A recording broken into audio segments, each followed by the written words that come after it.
كتاب الله وأحسن الهدي هدي محمد صلى الله عليه وسلم وخير الأمور عوازمها وشر الأمور محدثاتها وكل محدثة بدعة وكل بدعة ضلالة وكل ضلالة في النار كما قال صلى الله عليه وسلم وبالإسناد المتصل منا إلى المصنف الإمام أبي عبد الله محمد بن إسماعيل بن إبراهيم بن عبد الله بن إبراهيم الجوفي الأيماني رضي الله تعالى عنه ونفعنا بعلومهم آمين.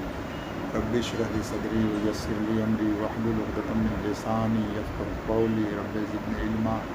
اللهم اغفر للمؤمنين والمؤمنات والمسلمين والمسلمات الأحياء منهم والأموات إنك سميع قریب مجیب الدعوات یا رب العالمین. بسم اللہ الرحمن الرحیم. حضور پاک صلی اللہ علیہ وسلم کے خط کا بیان چل رہا تھا، اما بعد تک بتلا دیا تھا. اس کے بعد ہے فإنی ادعوک بدعایت الاسلام. دعایا یہ مصدر ہے جس کے معنی دعوت دینا، بلانا. انی ادعوک میں تم کو دعوت دیتا ہوں، بلاتا ہوں اسلام کے لیے، اسلام کی طرف بلاتا ہوں، اسلام کی دعوت دیتا ہوں. اسلم تسلم. مسلمان ہو جاؤ صحیح سلامت رہو گے. مسلمان ہو جاؤ صحیح سلامت رہو گے. یہ چھوٹا سا جملہ حدیث کا ہے، اس کو جوامع الکلم میں سے کہا گیا. جوامع الکلم اس حدیث کو یا اس جملے کو کہا جاتا ہے کہ بات مختصر ہو، مطلب اس کے اندر بہت زیادہ ہو، جامع معنی ہے. تو اسلم اسلام لاؤ، تسلام تم محفوظ رہو گے، سلامتی میں آ جاؤ گے. مطلب تمہاری جان بھی سلامت، مال بھی سلامت، عزت بھی سلامت، تمہارا ملک بھی صحیح سلامت، دنیا میں بھی سلامت، آخرت میں بھی سلامت. ہر قسم کی سلامتی اس کے اندر داخل ہے. مسلمان ہو جاؤ گے تو ہر قسم کی سلامتی تم کو ملے گی. یؤتیک اللہ اجرک مرتین. اور دوسرا فائدہ یہ ہوگا کہ اللہ تعالیٰ تم کو اجر دیں گے، ڈبل اجر، دوگنا اجر عطا فرمائیں گے. ڈبل ثواب تم کو ملے گا. ڈبل ثواب کیا ملے گا؟ آئندہ کتاب الایمان میں آ رہا ہے 3 قسم کے لوگ ایسے ہیں جن کو اللہ تعالیٰ دوگنا ثواب دیتے ہیں. ان 3 قسم کے لوگوں میں سے ایک وہ ہے جو اپنے نبی پر ایمان لایا. یہودی ہے تو موسیٰ علیہ السلام پر ایمان، نصرانی ہے تو عیسیٰ علیہ السلام پر ایمان. اور جب اس کے پاس میری دعوت پہنچی تو میری بھی تصدیق کر کے میرے اوپر بھی ایمان لے آیا. وہ اہل کتاب جو پہلے سے اپنے نبی پر ایمان رکھتا تھا، اور جب میری دعوت اس کے پاس پہنچی تو میرے اوپر بھی ایمان لایا، تو اس کو دوگنا ثواب ملے گا. اپنے نبی پر بھی ایمان لانے کا ثواب اور ہمارے نبی پر بھی ایمان لانے کا ثواب. تو فرمایا کہ تو پہلے سے نصرانی ہے، عیسیٰ علیہ السلام پر تمہارا ایمان ہے، اب دوبارہ جب میرے اوپر ایمان لاؤ گے تو تمہارا 2 ایمان ہو گیا، 2 نبیوں پر ایمان ہو گیا، تو اللہ تم کو ڈبل ثواب دیں گے. یؤتیک اللہ اجرک مرتین. اللہ تم کو ڈبل ثواب دیں گے. فإن تولیت. اور اگر تم نے انکار کر دیا، پیٹھ پھیر لیا، میری باتوں کو نہیں مانا، اسلام نہیں لائے، تو فإن علیک اثم الیریسیین. تو تمہارے اوپر یریس لوگوں کا گناہ ہوگا. تمہارے اوپر یریس لوگوں کا گناہ ہوگا. یہ یریسیین یریس کی جمع ہے.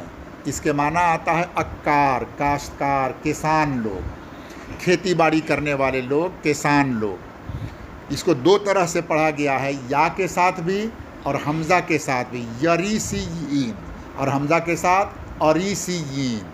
تو اریس کی بھی جمع ہو سکتی ہے اور یریس کی بھی جمع ہو سکتی ہے.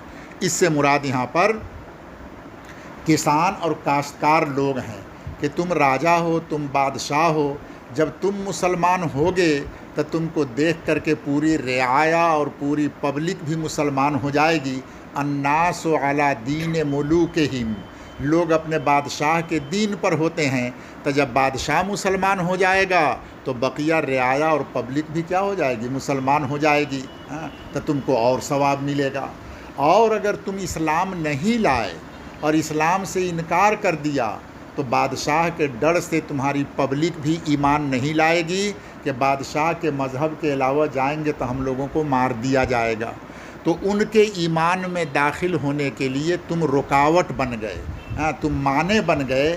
لہٰذا تمہارا گناہ تو تم کو ملے گا ہی، اور دوسرے کو ایمان سے روکنے والے بن گئے تو اس کا گناہ بھی تم کو ملے گا۔ مشکات میں پڑھا ہوگا، من سن سنتن سیئۃ فعلیہ وزرھا ووزر من عمل بہا، جس نے بری سنت ایجاد کیا، برا طریقہ ایجاد کیا تو اس کو اس کا گناہ ملے گا، اور ساتھ ساتھ جتنے لوگ اس پر عمل کریں گے وہ سب کا گناہ اس کو ملے گا۔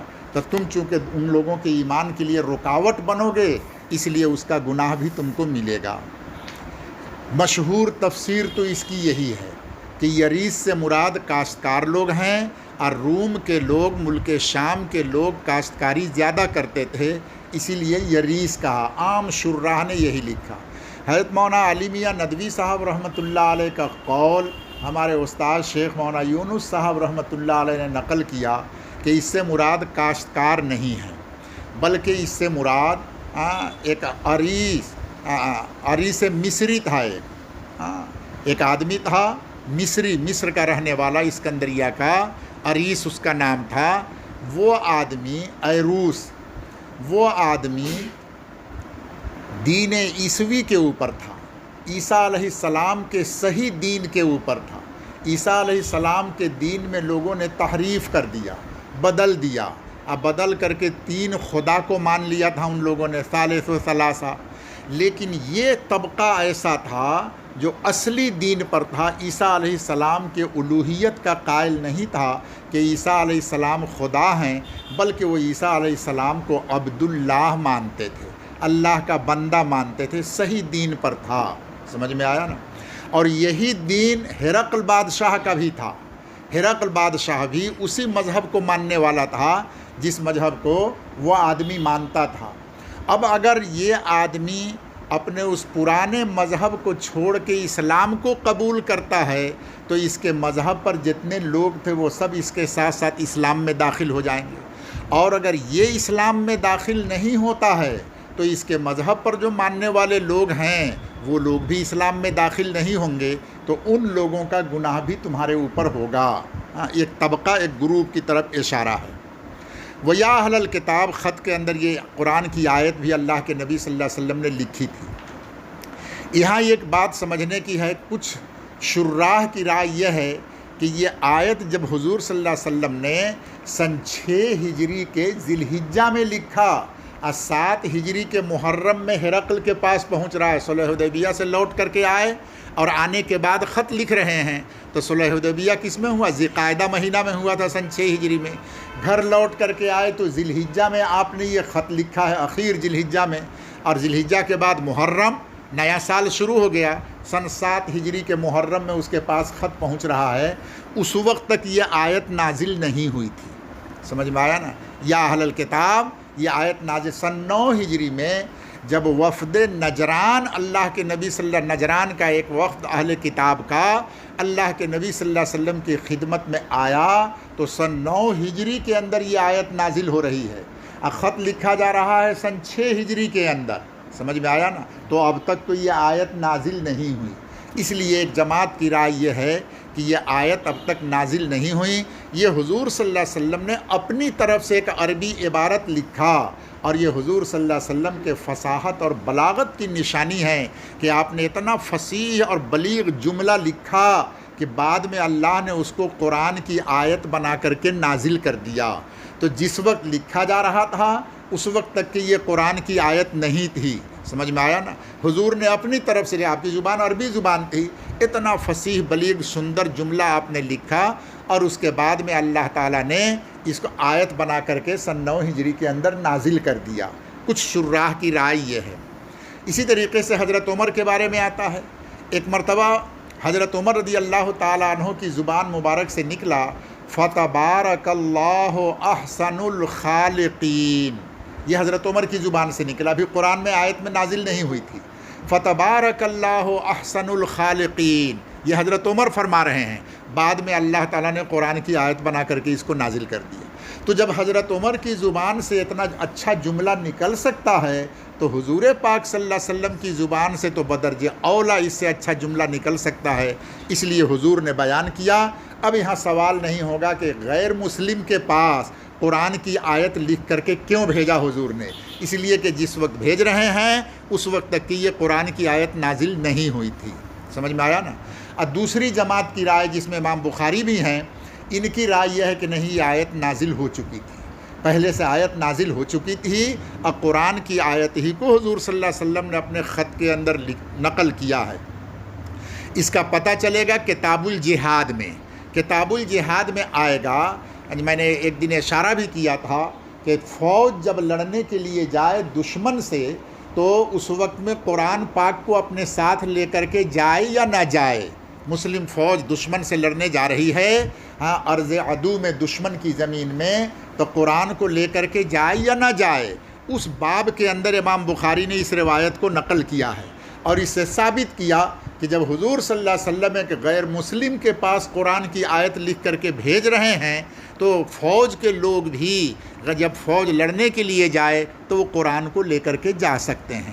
اللہ عالم بالصواب۔ دونوں قول ہے کہ یہ آیت نازل ہو چکی تھی، اور دوسرا قول یہ ہے کہ نازل نہیں ہوئی تھی۔ اب سوال ہوگا کہ غیر مسلم کے پاس قرآن کو لے کر کے کیوں بھیجا؟ تو اس کا جواب یہ ہے کہ یہ مختصر سی آیت ہے، چھوٹی سی آیت ہے، ہاں، اتنا کی گنجائش ہے۔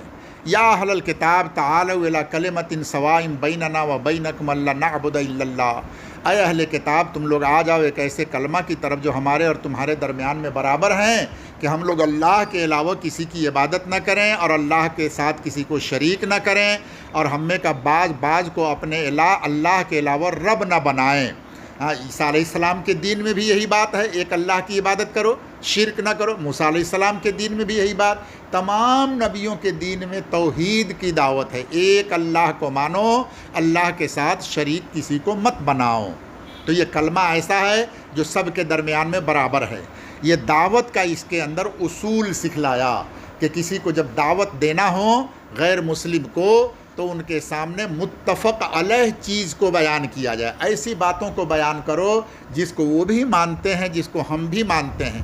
پہلے متفق علیہ چیز میں جب ہم ایک ہو جائیں گے تو بعد میں چل کر کے مختلف فیہ جو ہے، جن میں اختلاف ہے، انشاءاللہ دھیرے دھیرے وہ مسئلہ بھی حل ہو جائے گا۔ یہ دعوت کا اصول ہے۔ فَإِن تَوَلَّوْا، اگر وہ لوگ نہیں مانتے ہیں، اس کو پھر گئے، نہیں مانتے ہیں، تو فَقُولُوا اشْهَدُوا بِأَنَّا مُسْلِمُونَ، تو تم لوگ کہو کہ تم لوگ گواہ رہو کہ ہم مسلمان ہیں۔ قال ابو سفیان فلما قال ما قال وفرغ من قراءة الكتاب، ابو سفیان تو مجلس میں بیٹھے ہوئے 30 آدمیوں کی جماعت کے ساتھ، اور انہی کے سامنے یہ خط پڑھا جا رہا ہے۔ پہلے ابو سفیان کا انٹرویو ہو گیا، اور انٹرویو ہونے کے بعد میں بادشاہ نے اپنا تبصرہ بھی کر دیا، اور تبصرہ کرنے کے بعد اب خط پڑھا گیا۔ خط پڑھنے کے بعد میں کیا معاملہ پیش آیا اس کو بتلاتے ہیں اب۔ فلما قال ما قال، پھر جب کہا اس بادشاہ نے وہ باتیں جو اس نے کہی، یعنی اس کی بات جب پوری ہو گئی، وفرغ من قراءة الكتاب، اور کتاب یعنی خط کے پڑھنے سے لوگ فارغ ہو گئے، تکاثر عندہ الصخب، بادشاہ کی مجلس میں شور غل زیادہ ہو گیا، چیخ چلانا۔ صخب کے معنی ہے چیخنا چلانا، تو خوب شور ہنگامہ اور چیخنا چلانا ہو گیا۔ فرتفعت الاصوات، چیخنے چلانے کی آواز بلند ہونے لگی، شور ہنگامہ ہو گیا۔ وہ اخرجنا، بادشاہ نے پولیس کو حکم دیا، ایرا رو جلدی باہر خوریا دلاؤ۔ وہ اخرجنا، ہم لوگ وہاں سے نکال دیے گئے، اس لیے کہ بادشاہ کو خطرہ ہوا کہ لوگ اگر بگڑیں گے اور ہنگامہ ہوگا تو کہیں ایسا نہ ہو کہ یہ مسافر لوگ ہیں، ان کے اوپر بھی کوئی حملہ کر دے، اس لیے بادشاہ نے اشارہ دیا کہ ان لوگوں کو نکال دیا جائے۔ فاخرجنا، ہم لوگوں کو وہاں سے نکال دیا گیا۔ جب میں باہر نکل کر کے آیا تو ابو سفیان کہتے ہیں فقلت لاصحابی حین اخرجنا، میں نے اپنے ساتھیوں سے کہا جب ہم لوگ نکل کر کے باہر آ گئے تو میں نے اپنے ساتھیوں سے کہا لقد امرا امرو ابن ابی کبشہ، بہت مضبوط ہو گیا ابن ابی کبشہ کا معاملہ۔ ارے ابن ابی کبشہ کا معاملہ تو بڑا مضبوط ہو گیا، ہاں بہت بڑا ہو گیا اس کا معاملہ۔ انہو یخافہ ملک بنی الاصفر، ارے اس سے تو بنو الاصفر کا بادشاہ بھی اب ڈرنے لگا ہے، بنو الاصفر کا بادشاہ اس سے ڈرنے لگا۔ ابن ابی کبشہ سے مراد اس نے حضور صلی اللہ علیہ وسلم کو لیا، ابن ابی کبشہ سے مراد کس کو؟ حضور کو، کہ حضور محمد کا معاملہ تو بڑا مضبوط ہو گیا، میں دیکھ رہا ہوں کہ ملک شام کا بادشاہ بھی اب اس سے ڈرنے لگا، اور ڈر کے اس نے کیا کہا تھا؟ لغسلت عن قدمہ لتجشمت لقیہ، ہاں میں ان سے ملنے کے لیے جاتا، ان کا قدم مبارک دھوتا، ان کی خدمت کرتا، اور ساری باتوں کی تصدیق کر رہا ہے۔ تو اتنا بڑا بادشاہ جس نے ایران کو اور فارس کو شکست دیا اور فتح کا جشن منا رہا ہے، پورے پاور میں ہے، وہ بادشاہ بھی اب محمد سے ڈرنے لگا ہے۔ اس کی بات سے سمجھ میں آ رہا ہے کہ سیملک موضع قدمیہ ہاتین، میرے پاؤں کے نیچے کی زمین کا بھی وہ محمد کیا ہو جائے گا؟ مالک ہو جائے گا۔ تو یہ اپنے ساتھیوں میں ابو سفیان کہنے لگے لقد امرا امرو ابن ابی کبشہ، امرا کے معنی اشتدہ یا قویہ یا عازمہ، بڑا ہو گیا معاملہ، مضبوط ہو گیا، سخت ہو گیا معاملہ ابن ابی کبشہ کا۔ انہو یخافہ ملک بنی الاصفر، بنو الاصفر کا بادشاہ بھی اب اس سے ڈرنے لگا ہے۔ حضور پاک صلی اللہ علیہ وسلم کو ابو کبشہ کیوں کہا؟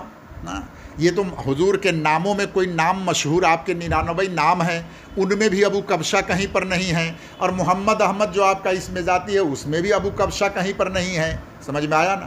تو ایک غیر مشہور نام کی آپ کی طرف نسبت کیا، یہ تحقیر اور استہزاء کے لیے، حضور صلی اللہ علیہ وسلم کی نعوذ باللہ تحقیر کرنے کے لیے، آپ کا مذاق اڑانے کے لیے غیر مشہور و معروف نام کی نسبت آپ کی طرف کر دیا۔ سمجھ میں آیا نا؟ کبھی کبھی غیر مشہور نام کی طرف آدمی کی نسبت کی جاتی ہے اس کی تحقیر، تذلیل، استہزاء کرنے کے لیے۔ نمبر 2 بات یہ کہ ابن ابی کبشہ کون ہے، اس میں 5-7 اقوال ہیں۔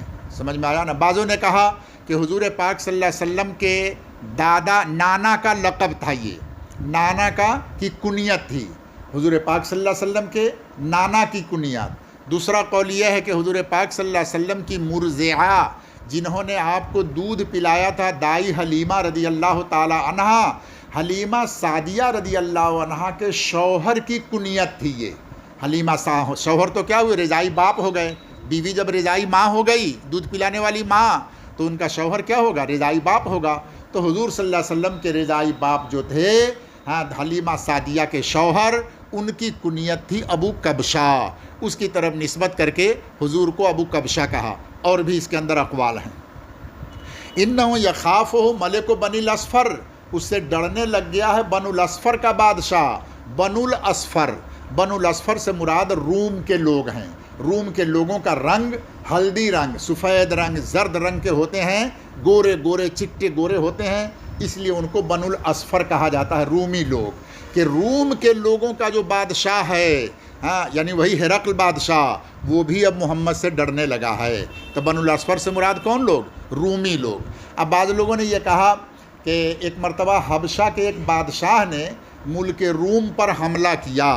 حبشہ کے ایک بادشاہ، حبشی لوگ تو کالے ہوتے ہیں، حبشہ کے بادشاہ نے روم کے لوگوں ملک پر حملہ کیا۔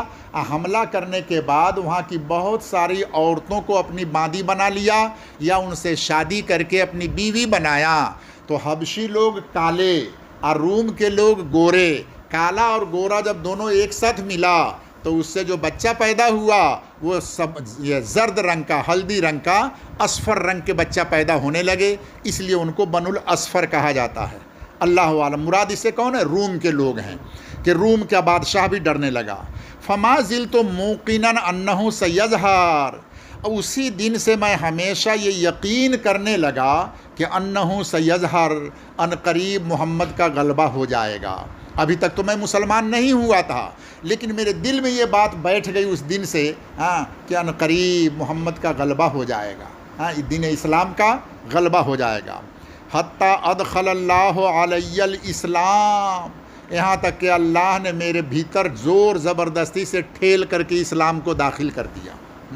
ادخل علی الاسلام، میں اپنی خوشی سے مسلمان نہیں ہوا، زور زبردستی میرے اندر اسلام کو گھسا دیا گیا، میں نہ چاہنے کے باوجود بھی میرے اندر اسلام کو داخل کر دیا گیا۔ فتح مکہ کے موقع پر، یہ 7 ہجری کے محرم کا واقعہ ہو رہا ہے نا، اور 8 ہجری میں بدر سال، 8 ہجری محرم کے یہ رمضان کے اندر حضور پاک صلی اللہ علیہ وسلم مکہ فتح کرنے کے لیے جا رہے ہیں۔ اب فتح مکہ کے موقع پر ابو سفیان بھی مسلمان ہوئے۔ حالات ایسے ہو گئے ہاں کہ وہ مجبور ہو کر کے ان کو مسلمان ہونا پڑا. اسی لیے انہوں نے کیا کہا؟ ادخل علی الاسلام، اللہ نے میرے اندر اسلام کو داخل کر دیا. وکان ابن الناطور صاحب ایلیا و ہرقل، یہ ابن شہاب زہری رحمۃ اللہ علیہ کا مقولہ ہے کانا سے. واقعہ ابھی پورا نہیں ہوا، اس واقعہ کو پورا کرنے کے لیے ابن شہاب زہری اور دوسرا حصہ نقل کر رہے ہیں. تو یہاں سے ابن شہاب زہری کا یہ مقولہ ہے. کانا ابن الناطور، ابن ناطور نام کا ایک آدمی تھا، صاحب ایلیا و ہرقل، جو ایلیا اور ہرقل کا ساتھی تھا. صاحب ایلیا و ہرقل، وہ ہرقل کے اندر جو واو ہے اس کا عطف ہے ایلیا کے اوپر. سمجھ میں آیا نا؟ اور عطف کا قاعدہ ہمیشہ یاد رکھو گے کہ اگر کسی چیز کا کسی چیز پر عطف کیا جائے تو جس کا عطف کرو گے وہ معطوف کہلائے گا، اور جس کے اوپر عطف کریں گے وہ کیا کہلائے گا؟ معطوف علیہ کہلائے گا. تو عطف کا پتہ لگانے کا طریقہ یہ ہے کہ معطوف علیہ سے پہلے جو لفظ ہے اس لفظ کو معطوف کے اوپر داخل کر کے دیکھو کہ دونوں کا مطلب صحیح ہوتا ہے یا نہیں. اگر مطلب صحیح ہو گیا تو سمجھیں گے کہ اسی کے اوپر عطف ہے، اب مطلب صحیح نہیں ہوا تو عطف صحیح نہیں ہوگا. اب یہاں جو میں نے بتلایا وہ ہرقل کے اندر واو حرف عاطفہ ہے. ہرقل معطوف، کس کے اوپر معطوف ہو رہا ہے؟ ایلیا کے اوپر. ایلیا سے پہلے والا حرف کون ہے؟ صاحب. اب صاحب کا تعلق ایلیا کے ساتھ بھی اور صاحب کا تعلق ہرقل کے ساتھ بھی ہوگا. صاحب ایلیا و صاحب ہرقل، دونوں کے ساتھ اس کا تعلق صاحب کا ہو گیا. ایلیا کے ساتھ، جب ایلیا سے مراد بیت المقدس، ایلیا سے مراد بیت المقدس. بیت المقدس اگر اس سے مراد لیا جائے تو مطلب ہوگا صاحب کے معنی اس وقت میں صاحب ایلیا، ایلیا کا صاحب تھا یعنی گورنر تھا، اس شہر کا مالک تھا، یہ اس شہر کا گورنر تھا، اس شہر کا حاکم تھا، اس شہر کا امیر تھا. اس وقت میں صاحب کے معنی کیا ہوں گے؟ گورنر، حاکم، امیر کے معنی میں ہوگا. اور صاحب کا تعلق جب ہرقل کے ساتھ ہو، صاحب ہرقل، تو اس کے معنی دوست کے ہوں گے کہ وہ آدمی جو تھا ہرقل بادشاہ کا صاحب تھا یعنی اس کا دوست تھا، اس کا ساتھی تھا. تو صاحب کے دو معنی ہو گئے، ایلیا کے ساتھ ہو تو حاکم کے معنی میں، ہرقل کے ساتھ ہو تو دوست کے معنی میں. تو وہ آدمی ہرقل کا دوست بھی تھا اور ایلیا شہر کا حاکم بھی تھا. ہوتا ہے نا، ہمارا ایک دوست ہے وہ فلاں مدرسہ کا شیخ الحدیث ہے، تو شیخ الحدیث بھی ہے اور ہمارا دوست بھی ہے، دونوں چیز ہے. کانا ابن الناطور، اور ابن ناطور جو ہے وہ ایلیا کا حاکم تھا اور ہرقل کا دوست تھا. سقف علی نصارى شام، اور وہ پوپ تھا شام کے نصارہ کا. سقفن کے معنی آتا ہے پوپ. پوپ کے معنی آتا ہے کرسچن مذہب میں جو سب سے بڑا عالم ہوتا، سب سے بڑا بزرگ پادری ہوتا، اس کو سقف بولا جاتا ہے.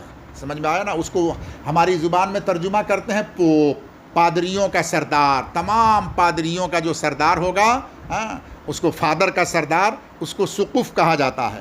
تو ابن الناطور جو تھا سقفن علی نصارى شام، ملک شام میں جتنے نصارہ لوگ تھے وہ سب کا بابا تھا، وہ سب کا دادا تھا. وہ یعنی سب سے بڑا پوپ اور سب سے بڑا پادری تھا نصارہ کے، شام کے نصارہ کا.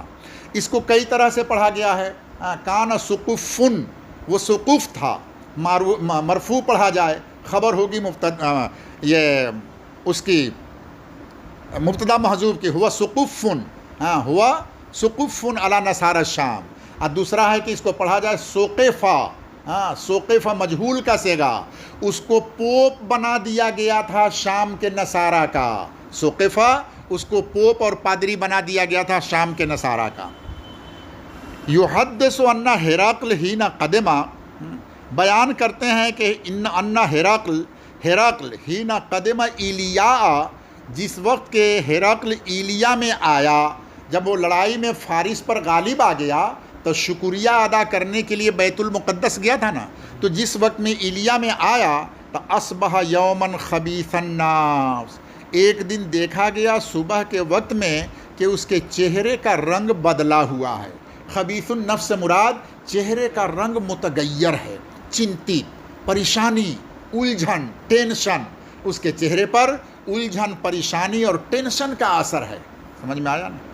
جس وقت میں وہ ہرقل ملک شام میں آیا تو ایک دن صبح میں دیکھا گیا خبیث النفس کہ اس کا چہرہ بدلا ہوا ہے، بگڑا ہوا چہرہ ہے، خبیث النفس ہے۔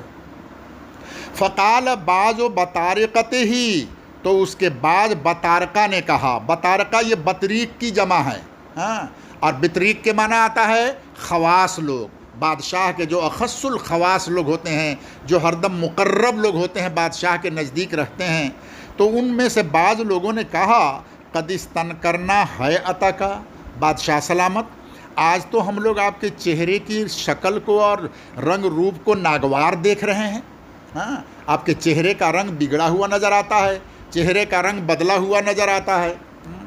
قد استنکرنا ہیئتک، آج آپ کی شکل، آپ کا چہرہ تھوڑا ناگوار معلوم ہو رہا ہے۔ آدمی چہرہ دیکھ کر کے کبھی کتا ہوئی سے رہے آج کے خوشی سنی خائی سنا نہیں، اور کبھی آدمی کو کوئی ٹینشن ہو تو اس کا چہرہ دیکھ کر کے آدمی کہتا کتا اسے بڑو پریشان دیکھی یار، چہرہ روپ رے کونو پریشانی کونو مصیبت آئی سی نہیں نہ کتا، تو اندر کی چیزیں آدمی کے چہرے کے اوپر ظاہر ہو جاتی ہے۔ تو بادشاہ کا چہرہ بھی بگڑا ہوا تھا، بدلا ہوا رنگ تھا، تو بعض خاص لوگوں نے کہا قد استنکرنا ہیئتک، ہم تو آپ کے چہرے کے رنگ کو بگڑا ہوا دیکھتے ہیں۔ قال ابن الناطور وکان ہرقل، ابن ناطور کہتے ہیں کان ہرقل حذاءً، ہرقل جو تھا وہ نجومی تھا، کاہن تھا، سمجھ میں آیا نا؟ حذا کے معنی آتا ہے کاہن، کاہن کا ترجمہ سمجھنے کے لیے تمہارے دیش کے اعتبار سے تولا راشی، کسی بیٹا بیٹی تولا راشی ہوئی نہ نہیں، آپ اس کے پاس جاتے ہیں تو وہ جناتوں کے ذریعے سے کچھ خبر بتلاتے ہیں، تو اس کو عربی میں اردو میں کاہن بولتے ہیں، اور نجومی بھی بولتے ہیں۔ نجومی کے معنی جو ستارے کے دیکھ کر کے کون ستارہ کہاں پر طلوع ہوا، کب غروب ہو رہا ہے، تو اس سے بھی آئندہ آنے والے واقعات کا پتہ لگاتے ہیں۔ تو ہرقل جو بادشاہ تھا وہ علم نجوم کا ماہر تھا، ستاروں کے چال کا ماہر تھا۔ کان ہرقل حذاءً، ہرقل جو تھا وہ کاہن تھا، ینظر فی النجوم، رات کے اندر وہ ستاروں کو دیکھتا تھا، کون تیرا طلوعی سے، کون تا ڈوبی سے، کون تا خانوائی سے، اور اس کے ذریعے وہ آئندہ کے احوال کا پتہ لگاتا تھا، وہ ستاروں میں دیکھتا۔ فقال لهم حین سألوہ، جب لوگوں نے اسے سوال کیا کہ آج آپ کے چہرے کا رنگ بگڑا ہوا ہے، تو ان کو جواب دے رہا ہے، بس اس نے کہا ان لوگوں سے، جب ان لوگوں نے سوال کیا تو بادشاہ نے کیا کہا، انی رأیت اللیلہ حین نظرت فی النجوم، آج کی رات میں نے دیکھا جب کہ میں نے نظر کیا ستاروں کے اوپر، رات میں آسمان پر تیرا کو دیکھ رہا تھا، تو دیکھتے دیکھتے مجھے معلوم ہوا ملک الختان قد ظہرا، ختنہ کرانے والوں کا بادشاہ غالب آ گیا، ملک الختان، ختنہ کرانے والوں کا بادشاہ غالب آ گیا۔ ستارے کو دیکھ کر کے اس نے اس سے یہ علم لیا کہ ایک قوم ہے جو ختنہ کراتی ہے، اس میں ایک بادشاہ پیدا ہوا ہے، اور وہ بادشاہ کا غلبہ ہو گیا۔ میں نے دیکھا کہ ملک الختان قد ظہرا، ختنہ کرانے والوں کا بادشاہ غالب آ گیا، اسی لیے میں چنتا میں ہوں۔ اب بادشاہ نے اعلان کیا فمن یختتن من هذه الامہ، تم لوگ پتہ لگاؤ، میرے وزیر منسٹر جتنے ہو سب لوگ پتہ لگاؤ کہ آج کے زمانے میں پوری دنیا کے اندر ختنہ کرانے والے لوگ کون ہیں، کون سی قوم ہے جو ختنہ کراتی ہے۔ یہ لوگ جہاں تھے یہ لوگ ختنہ نہیں کراتے تھے، غیر مختون ہندوؤں کی طرح سے رہتے تھے، اس لیے اس نے کہا کہ اور دوسرے جو لوگ ختنہ کرانے والے ہیں ان کا پتہ لگاؤ کہ کون ختنہ کراتے ہیں۔ فمن یختتن من هذه الامہ، اس وقت میں، اس زمانے میں، اس امت کے اندر کون سے لوگ ختنہ کرانے والے ہیں؟ قالوا لیس یختتن الا الیہود، ان لوگوں نے فوراً جواب دیا کہ یہودی لوگ ختنہ کراتے ہیں، صرف یہودی لوگ جو ہیں وہی لوگ ختنہ کراتے ہیں۔ فلا یہمنک شانہم، اور ان یہودیوں کے بارے میں آپ کو اتنا غمگین ہونے کی ضرورت نہیں ہے، آپ کو غم میں، پریشانی میں نہ ڈالے ان یہودیوں کی شان، وہ تو معمولی لوگ ہیں۔ وَاکْتُبْ إِلَىٰ مَدَائِنَ مُلْکِکَ، آپ کے ملک کے جتنے شہر ہیں تمام شہر کے اندر ایک پیغام بھیج دیجئے، ایک چٹھی لکھ دیجئے۔ وَاکْتُبْ إِلَىٰ مَدَائِن، مدینہ کی جمع، مدینہ کے معنی شہر، ملک کے معنی ملک، آپ کے ملک میں جتنے شہر ہیں تمام شہر کے حاکم کے پاس خط لکھ دیجئے، فَلْيَقْتُلُوا مَنْ فِيهِمْ مِنَ الْيَهُودِ، کہ جتنے یہودی اس شہر کے اندر ہیں سب کو قتل کر دے، جب سب یہودی قتل ہو جائیں گے ختنہ کرانے والے تو آپ کے بادشاہی کا ڈر کیا رہے گا؟ لہذا اعلان کر دیجئے کہ ہر ملک شہر کے اندر جتنے یہودی ہیں ان کو قتل کر دیا جائے۔ اس زمانے میں عرب کے لوگ بھی ختنہ کراتے تھے، لیکن بادشاہ کے وزیروں نے عرب کے لوگوں کو کوئی دام نہیں دیا۔ وہ لوگ تو جنگلی لوگ تھے، ٹرائبل لوگ تھے، پہاڑیا لوگ، بدوی لوگ، وہ گنتی کے اندر بھی نہیں تھے، وحشی لوگ تھے، ٹرائبل لوگ تھے، اس لیے ان کا کوئی نام بھی نہیں لیا۔ اور یہودی لوگ پڑھے لکھے لوگ تھے، اثر والے لوگ تھے، اس لیے یہودیوں کا نام لیا، ورنہ اصل میں ختنہ کرانے والے تو عربی لوگ بھی تھے۔ فَبَيْنَهُمْ عَلَىٰ أَمْرِهِمْ، یہی مشورہ ان کا چل رہا تھا کہ یہودیوں کو قتل کرنے کا چٹھی لکھا جائے۔ اوتیا ہرقل بِرَجُلٍ، اتنے میں ہرقل کے پاس ایک آدمی کو لایا گیا۔ ارسل بہی ملک و غسان، جس کو غسان کے بادشاہ نے بھیجا تھا۔ ایک قاصد، ایک سپاہی، ایک آدمی، غسان ایک ملک ہے، وہاں کا بادشاہ ایک آدمی کو ہرقل بادشاہ کے پاس بھیجا۔ یہی مشورہ چل رہا تھا، مشورے کے بیچ میں اس آدمی کو لایا گیا۔ یخبر عن خبر رسول اللہ صلی اللہ علیہ وسلم، اور وہ آدمی آ کر کے رسول اللہ صلی اللہ علیہ وسلم کی خبر بتلانے لگا۔ ایک نبی پیدا ہو گئے، محمد الرسول اللہ، بہت لوگ ان کے ہاتھ میں مسلمان ہو رہے ہیں، ہم خود بھی مسلمان ہو گئے اور ان کا اسلام پھیل رہا ہے، تو حضور کی ساری خبر سنا رہا تھا۔ وہ آدمی آیا جو اللہ کے رسول صلی اللہ علیہ وسلم کی خبر سنا رہا تھا۔ فلما استخبرہ ہرقل، جب ہرقل نے اس آدمی سے حضور کی پوری خبر معلوم کر لیا تو ہرقل نے کہا اذهبوا، ایگور لویا باتھ روم ہو جاؤ گیا، وہ جو بیٹا آئی سے ایگور لویا باتھ روم ہو جاؤ گیا، اتر لنگی کھولیا، دیکھو ایگے ختنہ خورائی نہیں۔ اس کو کہا کہ اذهبوا بہی، اس کو لے کر کے جاؤ، فانظروا امختتن ہوا ام لا، اور لنگی کھول کر کے دیکھو کہ اس کا ختنہ ہوا ہے کہ نہیں ہوا ہے۔ فنظروا الیہ، سب لوگ لے گئے اس کو اکیلے میں اور لنگی کھول کر کے دیکھا اس کو۔ فحدثوہ انہ مختتن، آ کر کے بتلایا کہ تو اس کا بھی ختنہ ہوا ہے۔ یہ تو عرب تھا، عرب ابراہیم علیہ السلام کے دین پر تھے، ختنہ کرانا ابراہیم علیہ السلام کی سنت ہے، لہذا یہ بھی ختنہ کیا ہوا ہے۔ وَسَأَلَهُ عَنِ الْعَرَبِ، بادشاہ بڑا چالاک تھا، کبھی ختنہ بیماری کی وجہ سے بھی آدمی کر دیتا ہے، اس لیے بادشاہ نے پوچھا کہ خالی تمہارا ختنہ نہیں، نہ تمہاری عرب قوم لوگ بھی ختنہ کراتی ہے، تمہارے دیش اور خبر کی تھا۔ وَسَأَلَهُ عَنِ الْعَرَبِ، عرب کے لوگوں کے بارے میں پوچھا۔ فَقَالَ هُمْ يَخْتَتِنُونَ، تو اس آدمی نے کہا عرب کے لوگ بھی ختنہ کراتے ہیں، خالی آمار نہ آئی، سارے لوگ ختنہ کراتے ہیں۔ فقال ہرقل نے کہا ہذا ملک هذه الامہ قد ظہر، یہی اس امت کے بادشاہ ہیں جو غالب آ گئے۔ یہ واقعہ جو پیش آیا تھا ابو سفیان کے واقعہ سے پہلے پیش آیا ہے۔ یہ ابو سفیان کے ساتھ جو انٹرویو اور چٹھی یہ بعد میں ہوا ہے، یہ واقعہ پہلے ہوا۔ تو ہرقل نے کہا ہذا ملک هذه الامہ، اس زمانے کے اندر یہی عرب کے لوگ پوری دنیا کے مالک بنیں گے، بادشاہ بن جائیں گے، قد ظہرا، اور وہ غالب آ چکے ہیں۔ یہاں ایک تھوڑا سا سوال ہے کہ حضور پاک صلی اللہ علیہ وسلم کے بارے میں جو اس نے ستارے میں دیکھا کہ ملک الختان قد ظہرا، ختنہ کرانے والے کا بادشاہ غالب آ گیا، تو سوال یہ ہے کہ یہ چیز تو اس کو نبی صلی اللہ علیہ وسلم کے ولادت کے وقت میں دیکھنا چاہیے۔ جب نبی پیدا ہوئے تو اصل ختنہ کرانے والے کا بادشاہ تو نبی ہیں، تو اس وقت میں اس کو ستارے میں دیکھنا چاہیے تھا کہ یہ بادشاہ پیدا ہو گیا، یا یہ کہ جس وقت حضور صلی اللہ علیہ وسلم کو غار حرا میں وحی نازل کی گئی اور آپ کو نبی بنایا جا رہا ہے، اس وقت اس کو دیکھنا چاہیے تھا۔ یہ اتنا 60 برس کے بعد، 60 برس ہو چکا تھا نا، کل بتلایا تھا نا، 13 برس مکہ کی زندگی اور 6 برس یہاں کی زندگی اور 40 سال کی عمر میں نبوت ملی، سن 7 ہجری میں خط پہنچ رہا ہے، اتنے دنوں کے بعد کیوں دیکھتا ہے؟ اس کا جواب یہ ہے کہ ظہر کا معنی پیدا ہونا نہیں، بلکہ ظہر کا معنی کیا ہے؟ غالب آنے کے۔ ظہر کا اب یہ ختنہ کرانے والے کا بادشاہ کیا ہو گیا؟ غالب آ گیا۔ اور غلبہ کب ہوا؟ صلح حدیبیہ کے بعد۔ صلح حدیبیہ کے بعد میں آیت نازل ہوئی نا، انا فتحنا لک فتحا مبینا، آج سے آپ کے لیے ہم نے فتح کے دروازے کھول دیے، اور فتح شروع ہو گیا۔ تو ظہر کے معنی کیا ہے؟ غلبہ۔ ثم کتب ہرقل الی صاحب لہ برومیہ، پھر ہرقل کا ایک دوست تھا رومیہ کے اندر، جس کا نام زغاتر ہے۔ ہرقل کا ایک دوست تھا رومیہ کے اندر، چھوٹا سا ملک ہے، وہاں پر رہتا تھا۔ وَكَانَ نَظِيرَهُ فِي الْعِلْمِ، اور وہ جو زغاتر تھا وہ علم میں ہرقل بادشاہ کی نظیر تھا، جتنا بڑا عالم اتنا ہی بڑا عالم وہ زغاتر بھی تھا، اس کا نظیر تھا علم میں۔ وَسَارَ هرقل حِمْص، اور ایک خط لکھا اس کے پاس، اپنے دوست کے پاس، اور اس میں پوری تفصیل لکھا کہ ایسی ایسی بات میں نے ستارے میں ایسا دیکھا، میرے پاس چٹھی بھی آئی، میں نے عرب کے لوگوں سے ان کا انٹرویو بھی لیا، سب کچھ ہوا۔ میرا خیال ہے کہ یار وہ تو سچا نبی پیدا ہو گیا، یہی آخری نبی ہے، تمہاری کیا رائے ہے؟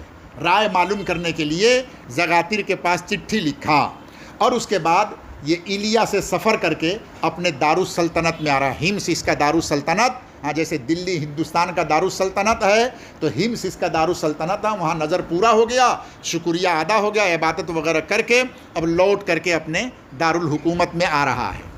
وَسَارَ هرقل إِلَى حِمْص، آدمی بھیج کر کے ہرقل ہمس میں آ گیا۔ فَلَمْ يَرِمْ حِمْصَ حَتَّى أَتَاهُ كِتَابٌ مِّن صَاحِبِهِ، ہمس میں ابھی پہنچا بھی نہیں تھا، یہاں تک کہ اس کے دوست کا خط اس کے پاس آ گیا، جواب آ گیا، ابھی چل کے آ ہی رہا ہے، ہمس میں ابھی پہنچنے کے ساتھ ہی ساتھ اس کے ساتھی کا خط اس کے پاس آ گیا۔ یوافق رائے ہرقل، اور اس کے ساتھی زغاتر کی رائے ہرقل کے رائے کے موافق تھی۔ کس چیز پر؟ علی خروج النبی صلی اللہ علیہ وسلم، کہ محمد الرسول اللہ نبی بن کر پیدا ہو گئے، وَأَنَّهُ نَبِيٌّ، اور وہ نبی ہیں۔ سمجھ میں آیا نا؟ اس کی بھی رائے یہی۔ وہاں اس نے اس چٹھی کو پڑھ کر اور تمام حالات کو دیکھ کر کلمہ پڑھ کے وہ مسلمان ہو گیا تھا، اس کی قوم نے اس کو قتل کر دیا، لیکن قتل ہونے سے پہلے چٹھی کا جواب لکھ کر کے بھیج چکا تھا، وہ چٹھی اس کے پاس آئی، انہ نبیون۔ فَأَذِنَ ہرقل وَزَمَائِرِ الروم، اب ہرقل نے ایک مجلس لگایا، روم کے بڑے بڑے وزیر، منسٹر اور بادشاہ کے خواص لوگوں کا بڑے راج محل کے اندر ایک مجلس لگایا۔ فَأَذِنَ ہرقل وَزَمَائِرِ الروم، ہرقل نے اجازت دیا روم کے بڑے بڑے لوگوں کو، فی دسکرۃ لہو، ایک بڑے محل کے اندر، بے ہمس، جو ہمس میں تھا اس کا۔ ثم امر بابوابہا، اور پھر حکم دیا کہ چاروں طرف سے اس محل کا گیٹ بند کر دیا جائے، سب دروازہ بند کر دیا جائے، فغلقت، سب کو بند کر دیا گیا۔ ثم اطلع، پھر اوپر منزل میں بادشاہ پہنچا، نیچے سب لوگوں کو کرسی پہ بیٹھایا، بادشاہ اوپر منزل میں پہنچا، اور اوپر جا کر کے برآمدے کی طرف، یا بالکونی تھا، بالکونی میں بیٹھ کر کے جھانک کر کے لوگوں کی طرف بات کرنے لگا۔ ثم اطلع، پھر ان کی طرف متوجہ ہوا، فقال یا معاشر الروم، بادشاہ وہاں سے اعلان کرتے ہیں، اے روم کے لوگو، هل لکم فی الفلاح والرشد، کیا تم لوگوں کو فلاح اور رشد کی حاجت ہے؟ تم لوگ فلاح پانا چاہتے ہو، تم لوگ ہدایت پانا چاہتے ہو، وَأَن يَثْبُتَ مُلْكُكُمْ، اور یہ چاہتے ہو کہ تمہارا ملک تمہارے پاس صحیح سلامت باقی رہ جائے، فَتَبَايَعُوا هَذَا النَّبِيَّ، تو سب لوگ اس نبی کے ہاتھ پر بیعت کر لو۔ اب وہ دعوت دے رہا ہے تمام لوگوں کو ایمان کی۔ جب اس کو یقین ہو گیا کہ محمد صلی اللہ علیہ وسلم نبی ہیں، تو اس نے حکمت کے ساتھ تمام دروازوں کو بند کروایا اور چابی اپنے پاس لے کے اوپر بیٹھ گیا، اور وہاں سے اعلان کرتا ہے کہ دیکھیں لوگوں کا نظریہ کیا ہے، مانتے ہیں یا نہیں۔ اگر تم کو فلاح اور کامیابی چاہیے، ہدایت چاہیے، تمہارا ملک باقی رہے، تو فَتَبَايَعُوا هَذَا النَّبِيَّ، اس نبی سے بیعت کر لو۔ فَحَاسُوا حَيْسَتَهُمُ الْوَحْشِ إِلَى الْأَبْوَابِ، پس وہ لوگ نفرت کر کے چیخ چلا کر کے دروازے کی طرف بھاگنے لگے، جیسا کہ جنگلی گدھا بھاگتا ہے، جنگلی گدھا جیسے ڈر کر کے دوڑتا ہوا بھاگتا ہے، ایسے ہی وہ لوگ چھی چھی چھی چھی چھی، توبہ توبہ توبہ، بادشاہ تمہیں مرتد ہوئی گے، سو کتا اعلان خرید دلا بادشاہ، ہنگامہ شروع ہو گیا۔ فحاسو، وہ سب نفرت کر کے بھاگنے لگے، جنگلی گدھے کی طرح سے نفرت کرنا، الی الابواب، گیٹ کی طرف گئے، فوجدوها قد غلقت، بادشاہ نے پہلے چالاکی کر لیا تھا کہ گیٹ بند کر کے چابی اپنے پاس رکھ لیا تھا، جب سب لوگ گئے تو دیکھا کہ گیٹ بند ہے۔ فلما را ہرقل نفرتہم، جب ہرقل نے ان کی نفرت کو دیکھا کہ یہ دین قبول نہیں کریں گے، دین سے بیزار ہیں، وہ آئس من الایمان، اور ان لوگوں کی ایمان لانے سے مایوس ہو گیا، تقال ردوہم علیہ، بادشاہ نے کہا سب کو میرے پاس بلاؤ، آؤ آؤ آؤ، بوسو بوسو بوسو بوسو بوسو، سب کو آہستہ آہستہ ہلہ گلی بند کرا کر، شور ہنگامہ بند کرا کے سب کو بیٹھایا۔ اور اس کے بعد اب بادشاہ کہتا ہے، انی قلت مقالتی آنفاً، ابھی جو میں نے بات تم لوگوں کے سامنے کہی کہ اگر فلاح بھلائی کامیابی چاہتے ہو تو اس نبی کے ہاتھ پر مسلمان ہو جاؤ، یہ جو میں نے مقالہ ابھی تمہارے سامنے کہا، اختبر بہا شدتکم علی دینکم، میں نے تم کو مسلمان ہونے کے لیے نہیں کہا تھا، بلکہ تمہارے دین کی پختگی کا امتحان لے رہا تھا کہ تمرا مذہب و ربر قطب مضبوط آسو، میں آزمائش کر رہا تھا، امتحان لے رہا تھا تمہارے دین کی مضبوطی کی۔ فقد رأیتو، میں نے دیکھ لیا کہ تم لوگ دین نصارہ کے اوپر مضبوط ہو۔ فسجدوا لہ، سارے لوگ بادشاہ کے سامنے سجدہ میں گر گئے، بادشاہ کو مان لیا۔ ورضوا عنہ، اور سب لوگ اس سے کیا ہو گئے؟ راضی ہو گئے۔ فکان ذالک آخر شان ہرقل، ہرقل کی آخری شان، آخری حالت یہ ہوئی، اس شان ہرقل، فکان ذالک آخر شان ہرقل کو انشاءاللہ کل بتلائیں گے۔ دعا کرو۔ الحمدللہ رب العالمین۔